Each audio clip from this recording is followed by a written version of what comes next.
Welcome to నవలా హృదయం. ఈరోజు వీడియోలో వసంత శిశిరం నెక్స్ట్ పార్ట్ చూసేద్దాం.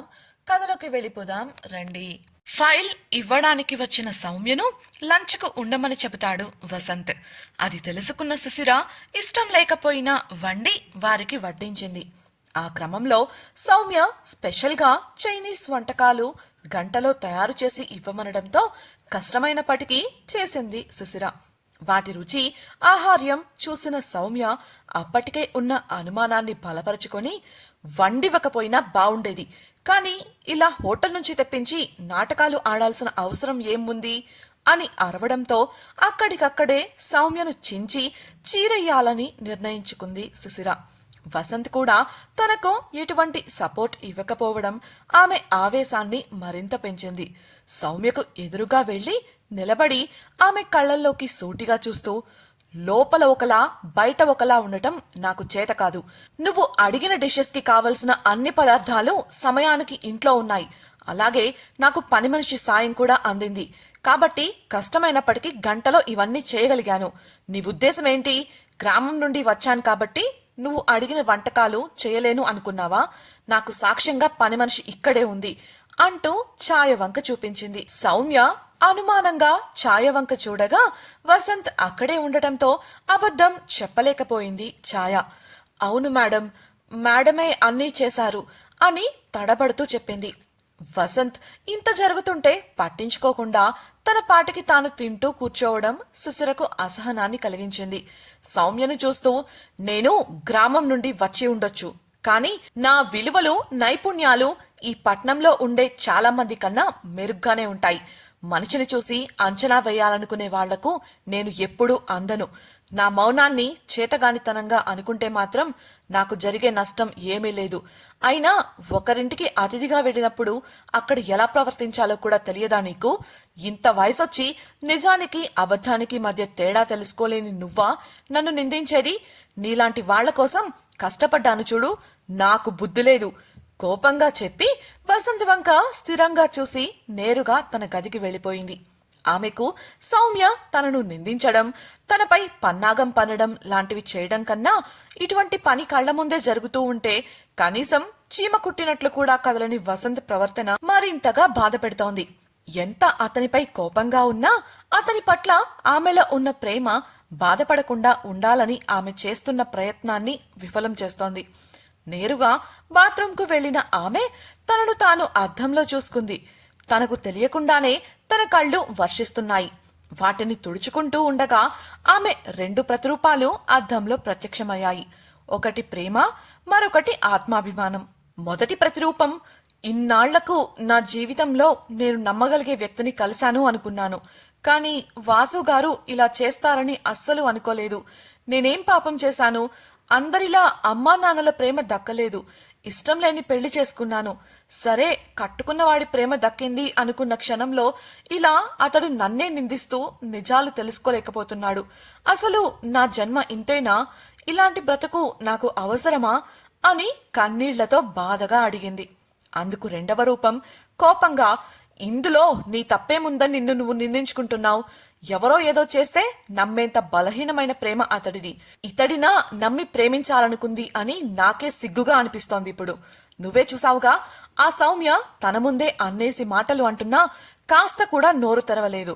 నాకెందుకో ఇదంతా వాళ్ళిద్దరూ కలిసే చేస్తున్నారేమో అనిపిస్తోంది అంటూ చేతులు కట్టుకుంది.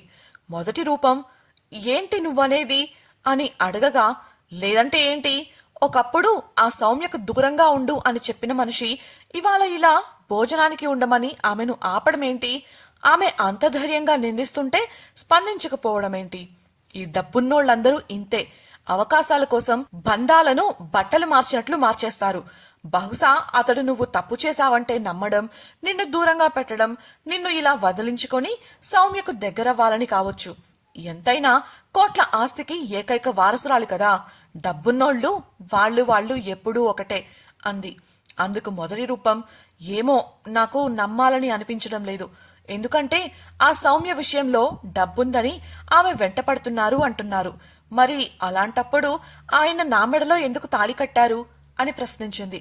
పిచ్చిదానా, అప్పటికి అతడికి రాజేంద్రవర్మ ఆలోచన తెలిసుండకపోవచ్చు అని రెండవ రూపం సమాధానమివ్వగా, లేదు, పెళ్లైన కొత్తలోనే రాజేంద్రవర్మ గారు సౌమ్యతో పెళ్లి ప్రపోజల్ పెట్టారు. ఆ తర్వాత చాలా రోజులు ఆయన నాతో బాగానే ఉన్నారు. సౌమ్యతో కలవాలనుకునే మనిషి నాకు దగ్గరవ్వాలని ఎందుకు ప్రయత్నించినట్లు? ఆయనకు నాతో అంత అవసరం ఏముంది అని ప్రశ్నించింది మొదటి రూపం. ఏమో, నాకేం తెలుసు? అసలే ఈ మధ్య కలిసి పనిచేస్తున్నారు కదా, వాళ్ళ మధ్య ఏమేం జరిగాయో ఏమో మనకెలా తెలుస్తుంది? ఆ సౌమ్య ఆఫీస్కి వచ్చాకే ఇదంతా జరిగింది. అసలు ఆమె అంటే ఇష్టం లేని మనిషి ఆమెతో కలిసి ప్రాజెక్టు చేయాలని ఎందుకనుకున్నాడు? నాకెందుకో ఇదంతా అతడి పక్కా ప్లాన్ అనిపిస్తోంది. లేదంటే నీ గురించి తెలిసి కూడా నిన్ను ఎలా అనుమానిస్తాడు చెప్పు అంది. ఆ మాటలు జీర్ణించుకోలేకపోయిన మొదటి రూపం ఏడుస్తూ, లేదు, ఇదంతా నిజం కాదు, నేను నమ్మను అని అరిచింది. తనలోని ఈ రెండు భావోద్వేగాల ప్రతిరూపాలు చేసుకుంటున్న వాదనకు శిశిరకు తల పగిలిపోయేంత నొప్పి మొదలైంది. కళ్ళు మసకబారుతుంటే తల పట్టుకుని నిలకడగా నిలబడటానికి ప్రయత్నించింది. కాని శరీరం కంట్రోల్ తప్పి ముందుకు వాలిపోతూ సింకు మీద ఆసరా కోసం చెయ్యి వేసింది. అక్కడున్న సబ్బు, షాంపూ మరియు ఇతర వస్తువులు క్రింద పడి చెల్లా చెదురైపోయాయి. గదిలోకి వెళ్లి విశ్రాంతి తీసుకోవాలని ముఖం మీద నీళ్లు కొట్టుకున్న శిశిర మసకబారుతున్న కళ్లతో కష్టంగా చూడటానికి ప్రయత్నిస్తూ 2 అడుగులు వెనక్కు వేసింది. అంతే, క్రింద పడిన సబ్బుపై కాలుపడి జారి నేరుగా బాత్ టబ్లో పడింది. ఆ పడే క్రమంలో ఆమె చెయ్యి తగిలి ట్యాప్ విరగగా తలకు తగిలిన గాయం వల్ల స్పృహ కోల్పోయింది శిశిర. ట్యాప్ నుంచి వస్తున్న నీరు క్రమంగా ఆ టబ్బును నింపడం మొదలుపెట్టింది. క్రింద హాలులో శిశిర వెళ్లిన కొద్ది క్షణాల పాటు మౌనం అలుముకుంది. శిశిర అన్న మాటలకు ఒకవేళ వసంత్ తనను అనుమానిస్తాడా అన్న ఆలోచనతో కంగారు పడింది సౌమ్య. ఆ ప్లాను ఒకవేళ ఆవేశంలో నిర్ణయించుకుని చేశానా అని చింతించింది. కంగారుగా ఛాయవంక చూడగా అప్పటికే ఆమె ముఖం పాలిపోయింది. వసంత్ ముఖం గంభీరంగా కనిపించింది. తన బండారం బయటపడిపోయింది. ఇక తన పని అయిపోయింది.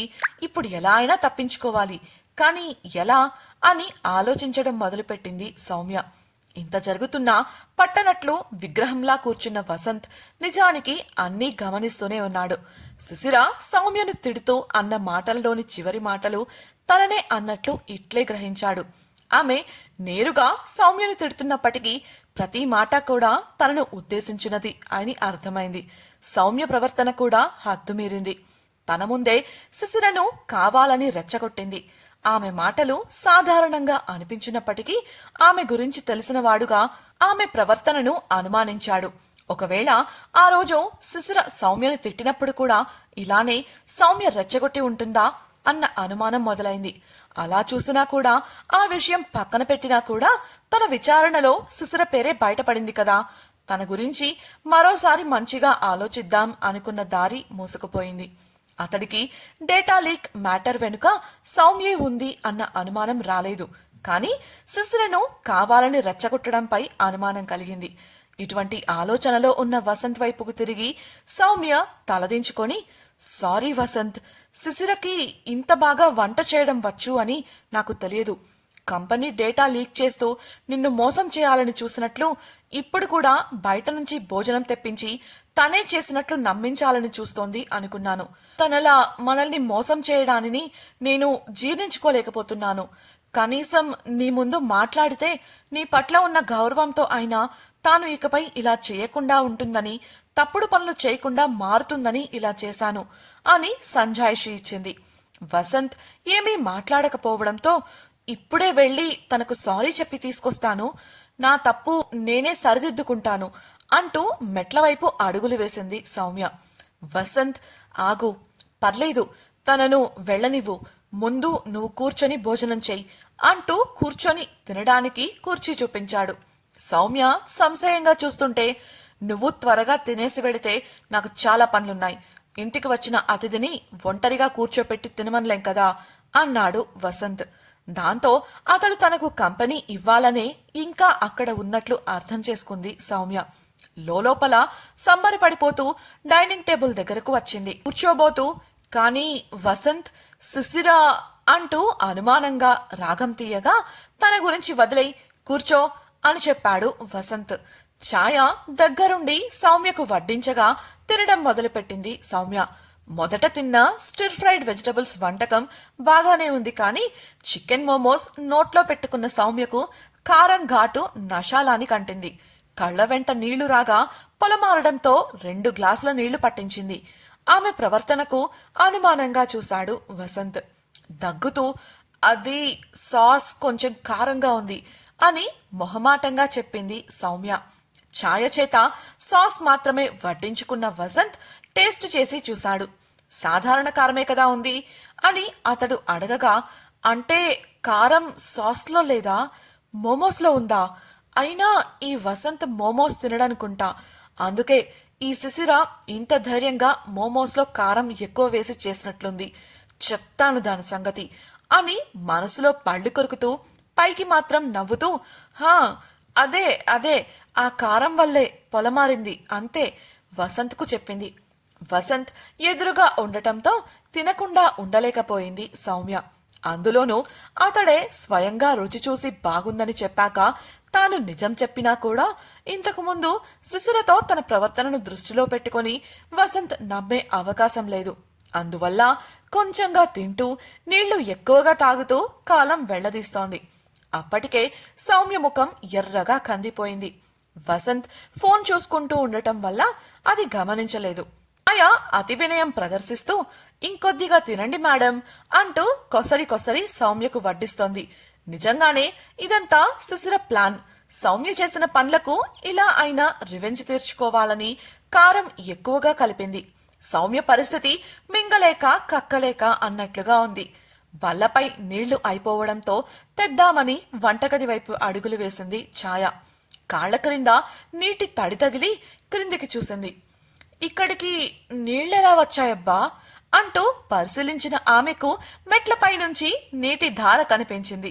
గబగబా పైకి వెళ్లి చూడగా ఆ నీళ్లు శిశిర గది నుంచి బయటకు వస్తున్నట్లు తెలిసి కంగారుగా క్రింద ఉన్న వసంత్తో, సార్ మేడం గది నుంచి నీళ్లొస్తున్నాయి అని తడబడుతూ అరిచింది. శిశిర గది నుంచి నీళ్లు రావడమేంటి అనుకుంటూ లేచి వసంత్ పైకి వెళ్ళగా సౌమ్య ఇక తినక్కర్లేదు అనుకుంటూ రిలాక్స్ అయింది. శిశిర గది తలుపు తట్టి ఆమెను పిలిచిన వసంత్కు ఆమె నుంచి ఎటువంటి స్పందన లేదు. అతడి వెంటే పైకి వెళ్లిన సౌమ్య, ట్యాప్ ఆపడం మర్చిపోయి నిద్రపోతుందేమో వసంత్, అందుకే ఇలా నీళ్లు బయటకొచ్చాయి అని అంది. కాని వసంత్ మనసు మాత్రం కీడును శంకించింది. శిశిర ప్రమాదంలో ఉన్నట్లు కాపాడమని తొందరపెట్టింది. ఒక్క తన్నుతో తలుపు బద్దలు కొట్టుకుని లోపలికి వెళ్లి చూసిన వసంత్కు గదిలో శిశిర కనిపించలేదు. ఎక్కడ చూసినా నీళ్లు, కొన్ని వస్తువులు ఆ నీటిపై తేలుతూ కనిపించాయి. నీరు ఎక్కడ్నుంచి వస్తుందని చూడగా బాత్రూం తలుపు లోపల నుంచి గడియపెట్టినట్లు అర్థమైంది. దాన్ని కూడా బద్దలు కొట్టి లోపలికి వెళ్లిన వసంత్కు తన కళ్ళెదురుగా కనిపించిన దృశ్యం చూసి గుండె ఆగినంత పనయ్యింది. అతన్ని అనుసరిస్తూ వచ్చిన ఛాయ భయంతో గావుకేక పెట్టింది. ఆమె ముఖంలో నెత్తుటి చుక్క లేదు. ఆ దృశ్యం చూసి షాక్ అయిన సౌమ్య ముఖంలో మాత్రం వెంటనే ఒక పైశాచికపు నవ్వు విరుస్తోంది. మనసులో సంతోషంగా, ఎస్, నేను వసంత్ను సొంతం చేసుకోవడానికి ఇక ఎవ్వరూ అడ్డురారు అని అనుకుంది. ఇంకా షాక్లోనే ఉన్న వసంత్ కొద్ది క్షణాల పాటు కదలలేక బొమ్మల నిలబడిపోయాడు. ఇంతకీ వారు చూసిన దృశ్యమేంటి? శిశిరకు ఏమైంది? ఆమె క్షేమంగానే ఉందా? వసంత్కు సౌమ్యపై వచ్చిన అనుమానం బలపడనుందా? అతడు నిజాలు తెలుసుకోబోతున్నాడా? తెలుసుకోవాలనుకుంటున్నారా? అయితే ఛానల్ను సబ్స్క్రైబ్ చేసి వసంత శిశిరం నెక్స్ట్ పార్ట్ వినేయండి.